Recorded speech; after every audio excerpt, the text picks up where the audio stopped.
最近呢，也确实没有什么模型想买的，而从日本订购的 MG-EX 的强行自由呢，也因为海关的问题被退了回去。那么呢，我们就继续我们的老模型补完计划。这一期呢，我们就来看一看这款在24年之前所发售的老款 MG GP02A 酸浆果。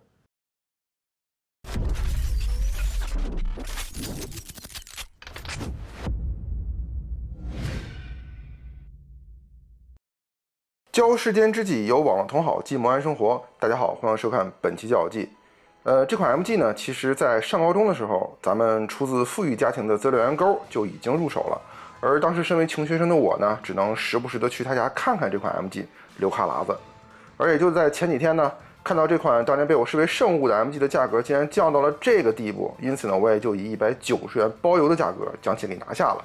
至于这个价格到手是否买贵了，还请同好们在评论区和公屏上吐槽留言。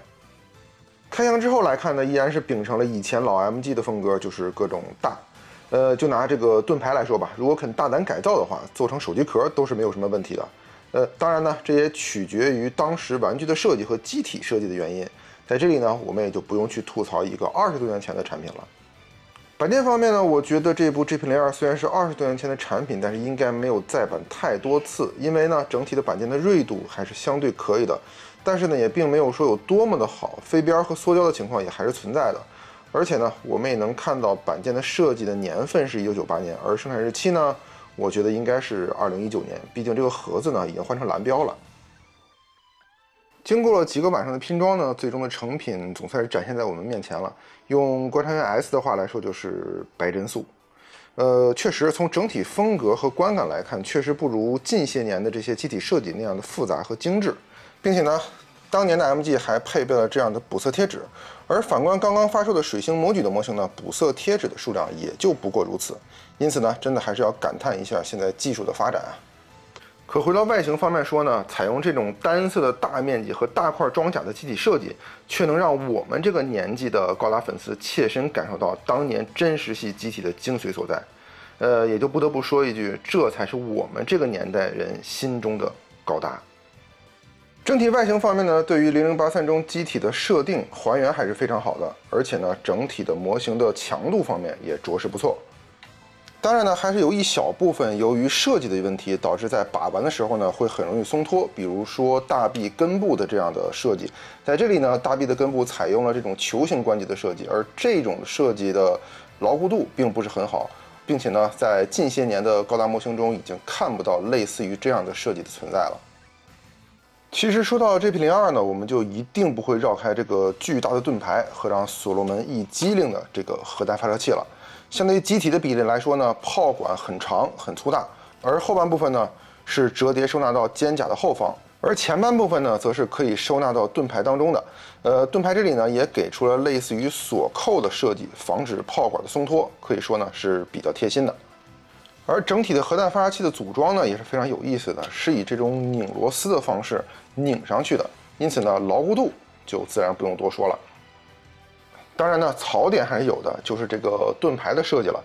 这么大的盾牌肯定是不能挂载在手臂上的，因此呢，这个盾牌只能以手部握持的方式装配。但是呢，这个模型的手柄这里的设计位置是非常尴尬的，可以说高不高，低不低，总之呢，就是没法让你爽。手部握住了呢，盾牌的触地就比较难受了。但是如果想给盾牌摆一个好看的触地样式，那么手部就是无法握持的，只能在盾牌的后方某一个地方扶着。总之呢，就是不舒服，不舒服，不舒服。如果要是能跟很多元祖的盾牌的手持握柄一样，可以这样上下的移动，那就非常好了。未来希望 2.0 可以改进。当然呢，这也是我个人非常期待出的 2.0 或者卡版的一部机体了。只不过今年呢，卡版给了 Zeta。得了，等着吧，估计是有生之年系列。可动方面呢，常规的一批，我们还是依照老规矩，快放水一下得了。